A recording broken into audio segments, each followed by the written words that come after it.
এই কুকুরটি নিজের জীবনের পরোয়া না করে এই সাপের সাথে লড়াই করে এবং তাকে কামড়ে ঝোপের মধ্যে ফেলে দেয়, কারণ সাপটি কুকুরের মালকিনকে কামড়ে দিয়েছিল। ঘটনাটি ছিল এমন, একদিন এই মহিলাটি তার গরুর দুধ দোয়াচ্ছিলেন এবং হঠাৎই সাপটি তাকে কামড়ে দিয়ে পালিয়ে যায়, যার ফলে এই মহিলাটি জ্ঞান হারিয়ে মাটিতে পড়ে যান।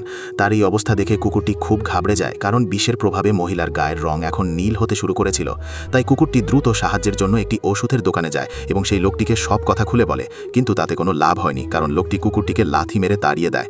এদিকে মহিলার পুরো শরীর নীল হয়ে যাচ্ছিল, কিন্তু কুকুরটি হাল ছাড়েনি। সে কাঁদতে কাঁদতে বনের মাঝখানে গিয়ে চিৎকার করে ডাকতে থাকে, হে আল্লাহ, আমাকে সাহায্য করো, আজ আমার মালকিন জীবন মৃত্যুর সাথে লড়াই করছে, মানুষ আমাকে সাহায্য করেনি, আপনি আমাকে সাহায্য করুন।